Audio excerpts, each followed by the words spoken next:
अस्सलाम वालेकुम। Sindh online school में अवां शागिर्दनि खे भलीकार। आऊं आहियां अवां जे इल्म कीमिया जो उस्ताद नजफ हैदर मेमन। प्यारा ॿारो, तव्हां बख़ूबी वाक़िफ़ आहियो त असां चैप्टर नंबर 4 अनसरनि जी दौरियत पढ़ी रहिया हुआसीं, जंहिंमें असां मुख़्तलिफ़ साइंसदाननि जे मुख़्तलिफ़ तजुर्बनि खे ॾिसंदे करे जेका जदीद पीरियडिक टेबल असांजे साम्हूं पहुती उन्हनि खे असां ॾिठोसीं।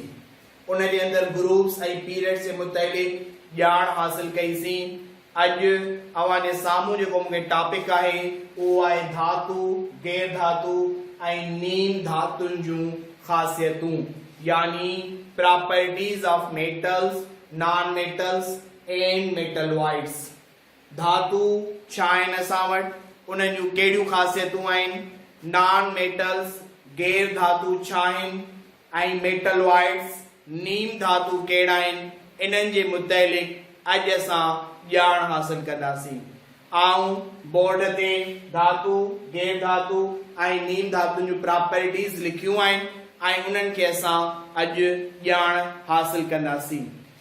धातु बरक़ी तौर ते वाधू चार्ज वारा आयन्स ठाहींदा आहिनि असां वटि, यानी जेके मेटल्स आहिनि मोस्टली मेटल्स जे मथां असां वटि पॉजिटिव चार्ज हूंदी आहे, जॾहिं त गैर धातु यानी नॉन मेटल्स इन्हनि जे मथां मोस्टली असां वटि निगेटिव चार्ज यानी मनफी चार्ज वारा, काटू चार्ज वारा आयन्स ठाहे ॾींदा आहिनि असांखे।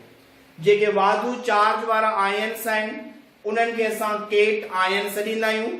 केट आयन्स तॾहिं ठहंदा आहिनि असां वटि जॾहिं को बि एटम पंहिंजा इलेक्ट्रॉन छॾींदो आहे, यानी जॾहिं लॉस ऑफ इलेक्ट्रॉन्स थींदो आहे, एटम जॾहिं पंहिंजा इलेक्ट्रॉन विञाईंदो, लॉस कंदो, छॾींदो, त नतीजे में केट आयन ठहंदो, जंहिं केट आयन जे मथां असां वटि पॉजिटिव चार्ज हूंदी।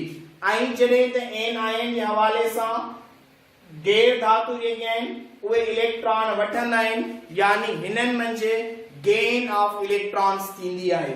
जॾहिं बि एटम जे अंदरि गेन ऑफ इलेक्ट्रॉन्स थींदी त उहे एटम असां वटि एन आयन ठाहींदा आहिनि। धातुनि जी हिकिड़ी ॿी प्रॉपर्टी असां वटि इहा आहे त धातु तार पज़ीर हूंदा आहिनि, यानी इहे असां वटि माइलेबल आहिनि, यानी इन्हनि मंझां असां तारूं ठाहे सघूं था पिया, जॾहिं त नीम धातु जेके आहिनि उहे तार पज़ीर न हूंदा आहिनि। धातुनि जी ॿी प्रॉपर्टी आहे असां वटि त जेके मेटल्स आहिनि उहे बिजली ऐं गर्मीअ जा सुठा पसराईंदड़ आहिनि, यानी metals are the good conductors of heat and electricity, यानी गर्मी ऐं बिजली धातुनि मंझां क्रॉस करे हली वेंदी आहे। जॾहिं त गैर धातु बिजली ऐं गर्मीअ जा अण पसराईंदड़ आहिनि, यानी बिजली ऐं गर्मी गैर धातुनि मंझां नॉन मेटल्स मंझां नथी क्रॉस करे पई, यानी they are the bed conductors of heat and electricity. इहे कुझु प्रॉपर्टीज़ हुयूं असांजूं धातुनि ऐं गैर धातुनि जे मुतालिक़। हाणे आहे असां वटि नीम धातु यानी मेटलॉइड्स। नीम धातु मेटलॉइड्स असां वटि ॿिटे क़िस्म जो किरदार अदा कनि था।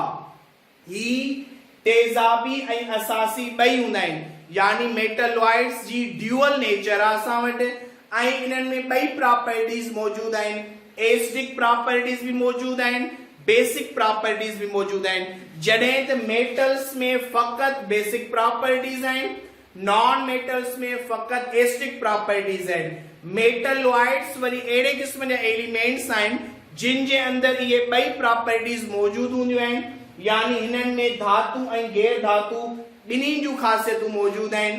पीरियडिक टेबल जे अंदरि 118 एलिमेंट्स मंझां ही फ़क़ति 6, 7, 8 एलिमेंट्स अहिड़ा आहिनि जेके असां मेटलॉइड्स आहिनि। बोरान आहे, सिलिकॉन आहे, जर्मेनियम आहे, आर्सेनिक आहे, एंटीमनी आहे, टेलेरियम आहे, पोलोनियम आहे ऐं एस्टेटाइन आहे। पूरी पीरियडिक टेबल जे अंदरि ही 8 एलिमेंट्स जेके आहिनि असां वटि, इहे असां वटि मेटलॉइड्स यानी नीम धातु आहिनि।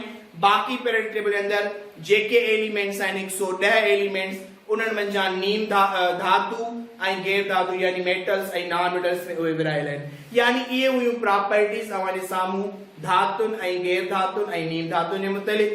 उम्मीद पियो कयां त तव्हांखे अॼोको लेक्चर सम्झ में अची वियो हूंदो। Thank U very much.